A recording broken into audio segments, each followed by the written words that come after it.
ये लीजिए बहन जी, हम काली मंदिर से बहू के लिए ये धागा बनवा कर लाए हैं। हल्दी मेहंदी की रस्म के बाद आप उसे ये पहना देना। हमारे राजस्थान में ये मान्यता है कि कच्ची हल्दी की महक दुल्हन को कमजोर करती है। आप इस बात का ख्याल रखना। हल्दी की रस्म के बाद घर से बाहर न जाने देना बहू रानी को। आप चिंता मत कीजिए बहन जी, हम आज ही मेघा को ये धागा बांध देंगे। किसी की बुरी नजर नहीं पड़ेगी उस पर। आपकी अमानत बनकर रहेगी अब वो 5 दिन के लिए। सगाई के बाद मेघा की हल्दी और मेहंदी की रस्म हुई और फिर साहिल बारात लेकर उनके दरवाजे पर पहुंच गया। विदाई के बाद 8 घंटों का सफर है। अपने साथ सभी जरूरी चीजें रख ली थी ना तुमने? सबसे पहले हमारी पुश्तैनी हवेली में तुम्हारा गृह प्रवेश होगा। वहां पर कुछ दिन रहकर रस्में पूरी करनी है। उसके बाद अपने जयपुर वाले घर लौट आएंगे हम सब। हाँ बाबा, सब रख लिया है मैंने, तुम बिल्कुल भी टेंशन मत लो। मेघा अपने ससुराल जाने के लिए बहुत एक्साइटेड थी।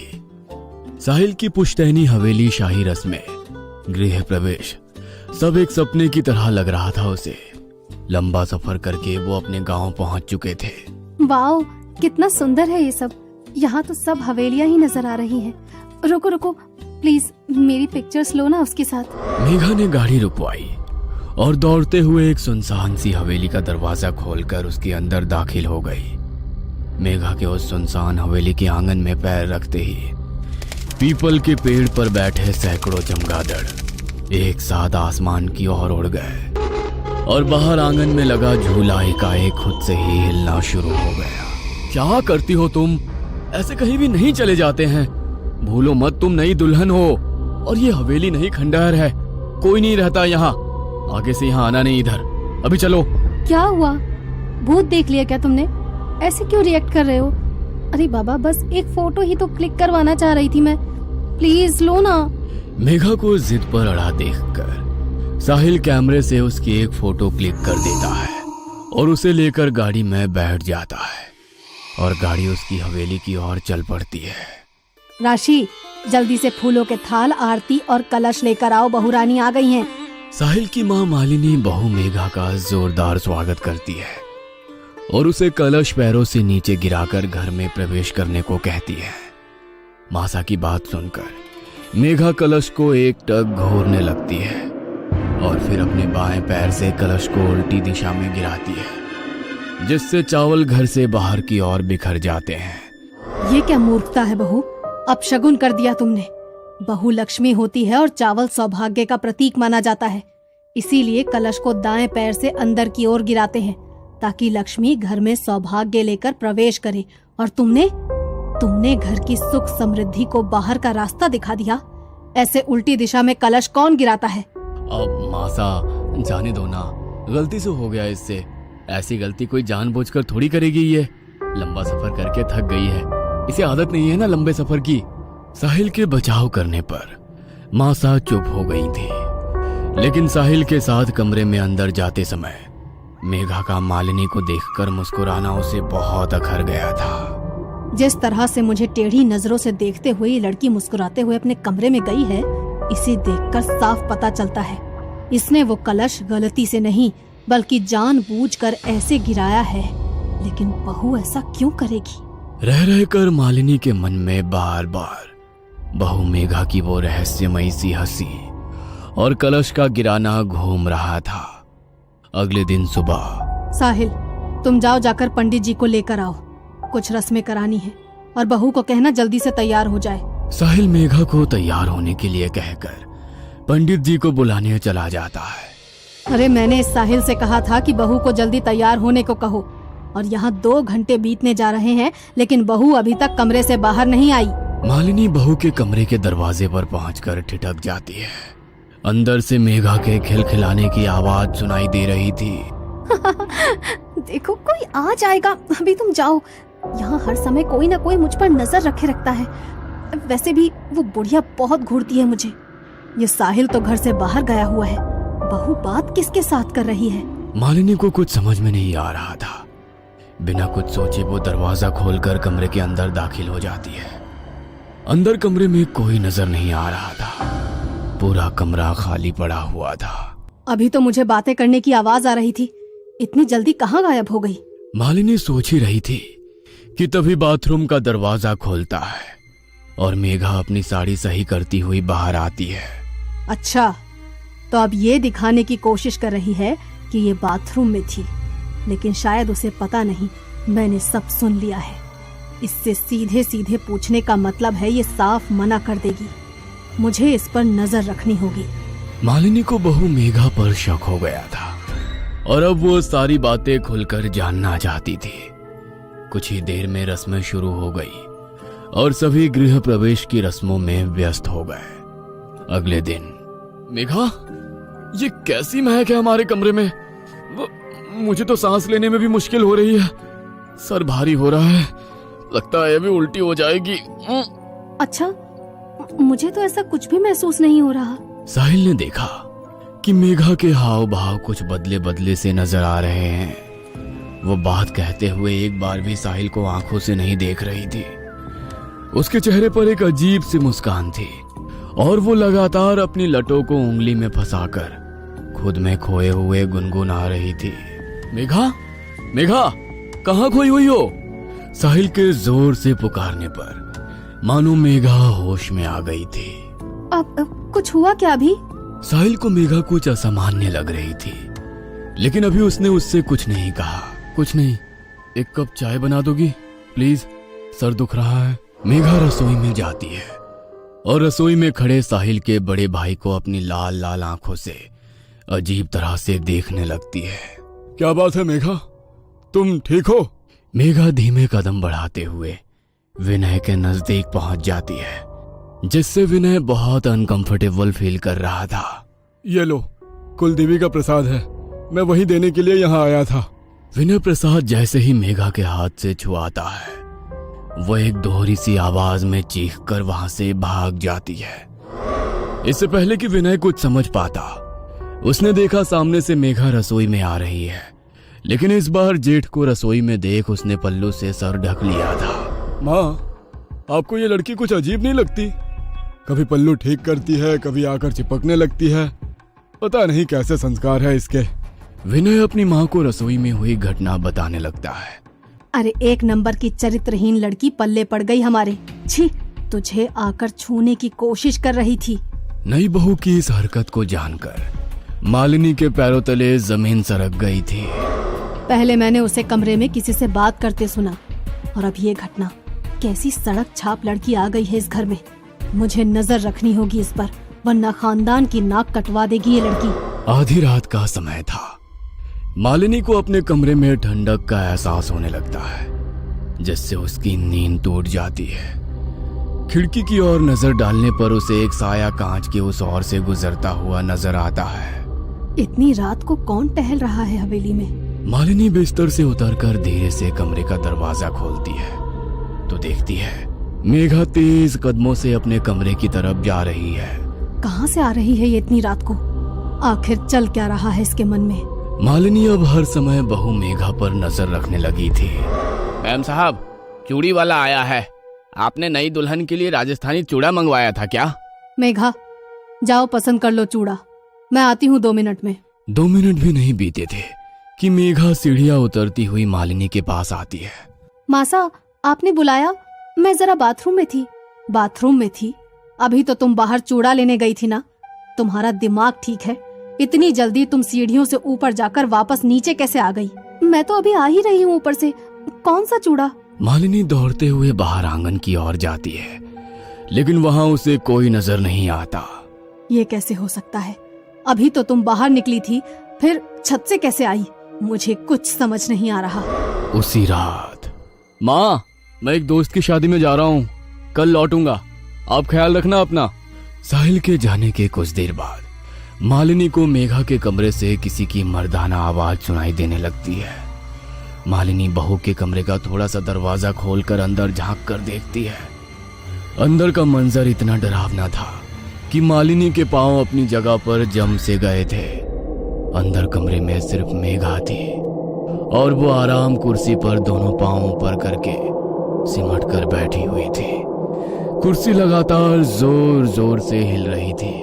मेघा के मुंह से एक भयानक सा स्वर सुनाई दे रहा था, जैसे औरत और आदमी की आवाज एक साथ सुनाई दे रही हो। मेघा लगातार हंसती जा रही थी और टूटी फूटी उखड़ती सी बोली में अस्पष्ट सा कुछ बड़बड़ा रही थी। अचानक मेघा ने हंसना बंद कर दिया और गंभीर होकर झटके से दरवाजे की ओर देखा। मालिनी को ऐसा महसूस हुआ जैसे मेघा ने उसे देख लिया है, इसलिए वो तुरंत 2 कदम पीछे हट जाती है। ये क्या था? क्या हो रहा है इस लड़की को? मुझे यहाँ से चलना चाहिए। साहिल भी घर में नहीं है, मुझे कुछ ठीक सा महसूस नहीं हो रहा। मालिनी नीचे आकर अपने कमरे का दरवाजा बंद कर लेती है, लेकिन रह रह कर उसे बहू का वो हंसना और खुद को घूर कर देखना याद आ रहा था। मालिनी अपने कमरे में बिस्तर पर सिमटी बैठी थी कि तभी उसके दरवाजे पर दस्तक हुई। इतनी रात को कौन आया होगा? घर में तो बस मेघा और मैं ही हैं। दरवाजे पर होती दस्तक लगातार बढ़ती जा रही थी, जिसके कारण मालिनी पसीने पसीने हो रही थी। कुछ देर बाद दरवाजा पीटने की आवाज अपने आप बंद हो जाती है। लगता है मेघा अपने कमरे में चली गई है, एक बार जाकर देखती हूँ। मालिनी दरवाजे में बने होल से बाहर झांकने की कोशिश करती है तो उसे होल के ठीक सामने मेघा का सफेद पड़ा हुआ चेहरा नजर आता है, जिसे देखकर मालिनी एक बार फिर से पीछे हट जाती है। मालिनी के कमरे में अचानक ही जमीन पर खून से बने पैरों के निशान बनने लगते हैं और देखते ही देखते वहां से गायब हो जाते हैं। मालिनी को इतना समझ में आ गया था कि कुछ तो है जो उसे अपने होने का एहसास दिला रहा है, जो मालिनी को यह बताना चाहता है कि दरवाजा बंद कर लेने से वो उसे अंदर आने से रोक नहीं सकती। डर ने मालिनी के दिल और दिमाग को पूरी तरह से अपने कब्जे में कर लिया था। रात मानो सदियों से भी लंबी हो गई थी उसके लिए। किसी तरह रात बिताने के बाद अगली सुबह जब साहिल घर लौटता है तो मालिनी उसे काफी बेचैन महसूस करती है। क्या बात है बेटा, इतने परेशान क्यों नजर आ रहे हो? माँ, मेघा घर पर आ गई है क्या? अरे वो गई ही कहाँ थी जो लौट कर आएगी। मेघा के बारे में तो तू बात ही मत कर।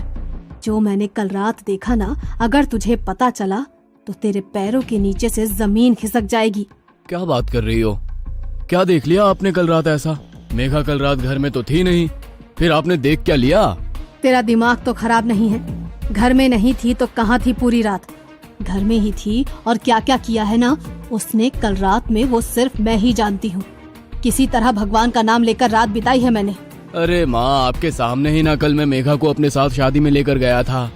पूरी रात वो मेरे साथ ही थी, फिर पता नहीं अचानक सुबह 4 बजे कहाँ गायब हो गई।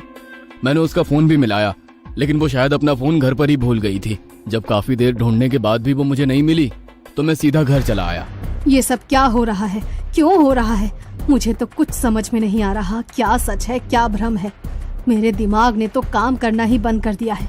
अरे तू तो अकेला शादी में गया था ना, और वो मेघा पूरी रात यहाँ घर में ही थी।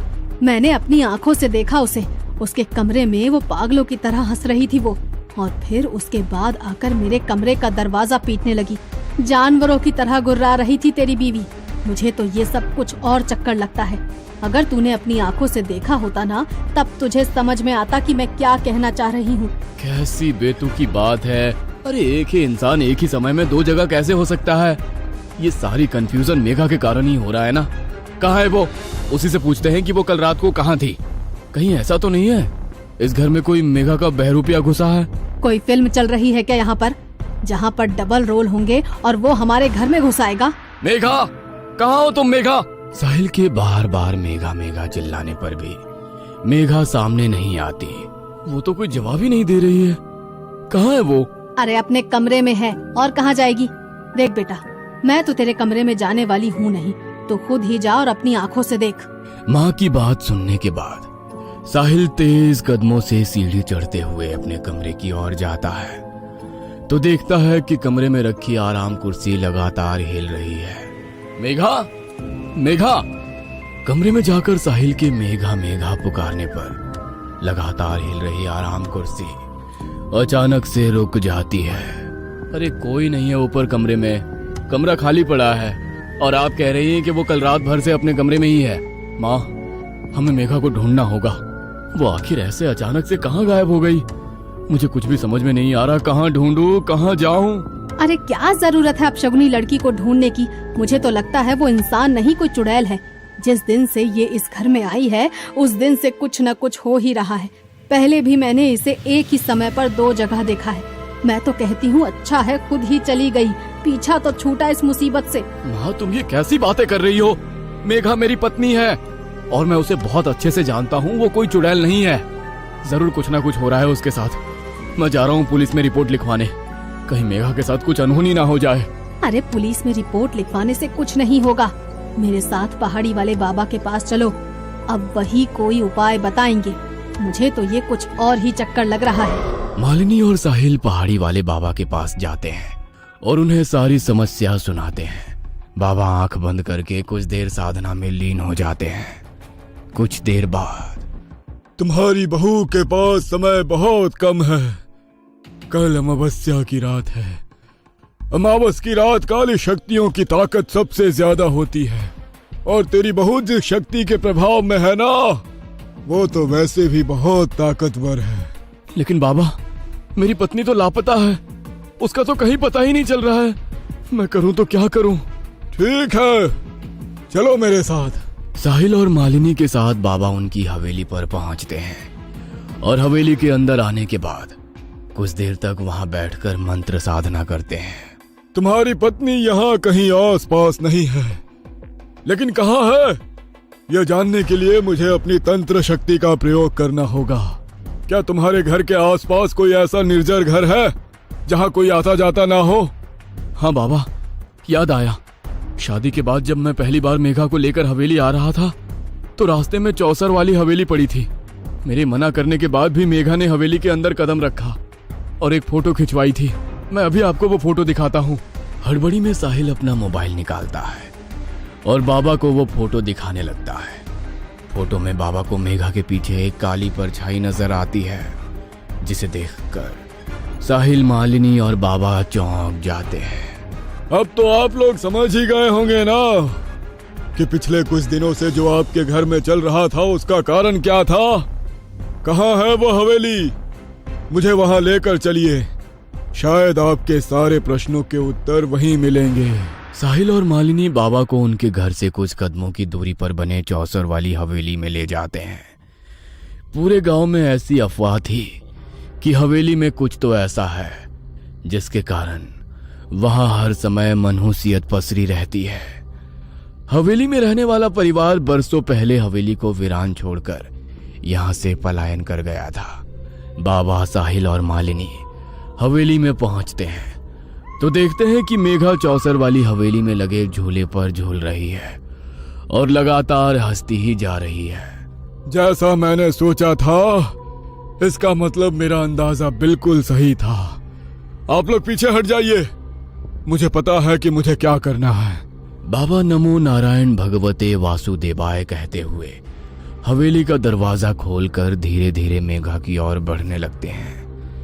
साथ में लाए हुए सिंदूर से वो झूला झूल रही मेघा के चारों ओर एक घेरा बनाते हैं और फिर मंत्र पढ़ते हुए लगातार पानी की छींटें उसकी ओर मारने लगते हैं। बाबा के लगातार मंत्र पढ़ते जाने के कारण मेघा जमीन में बैठकर जोर जोर से चिल्ला रही थी। ये क्या हो रहा है मेरी मेघा को? बाबा, वो ठीक तो हो जाएगी ना? मुझे लग रहा है उसे बहुत तकलीफ हो रही है। बाबा इशारे से साहिल को पीछे रहने के लिए कहते हैं और लगातार मंत्रों का जाप करते रहते हैं। कुछ देर के बाद मेघा निहाल होकर जमीन में गिर गई थी। बाबा इशारे से साहिल को मेघा को उठाने के लिए कहते हैं। साहिल गोद में उठाकर मेघा को हवेली से बाहर निकल आता है। मेघा के हवेली से बाहर आते ही बाबा हवेली के दरवाजे पर मंत्र पढ़ते हुए एक नक्शा सूत्र बांध देते हैं और एक धागा मेघा के गले में भी पहना देते हैं। आपकी पत्नी अब खतरे से बाहर है, लेकिन ध्यान रहे, मेघा तो क्या, गांव की कोई भी महिला इस हवेली के आसपास ना आने पाए। जानना नहीं चाहोगे कि आखिर तुम्हारी पत्नी के साथ क्या हुआ था? इस हवेली में एक शक्तिशाली जिन्न का साया है। आपका समय अच्छा था जो सही समय पर मैं आपको मिल गया, वरना बहुत बड़ा अनर्थ हो जाता। इतने दिनों से जो आप लोगों को भ्रमित करके भटक रहा था वो एक जिन्न था। जो आपकी बहू को अपने साथ ले जाना चाहता था। आप शायद जानते नहीं, जिन्न बहुत शक्तिशाली होते हैं। एक बार किसी के पीछे पड़ जाए तो फिर आसानी से उसका पीछा नहीं छोड़ते। साहिल मेघा को लेकर अपने घर लौट आया था और इधर चौसर वाली हवेली में लगा झूला एक बार फिर से हिलने लगा था। ये कहानी आपको अच्छी लगी हो तो हमें सब्सक्राइब करें, हमारा इंस्टाग्राम और फेसबुक पेज जरूर फॉलो करें। और हाँ दोस्तों, सब्सक्राइब करना भूलना मत।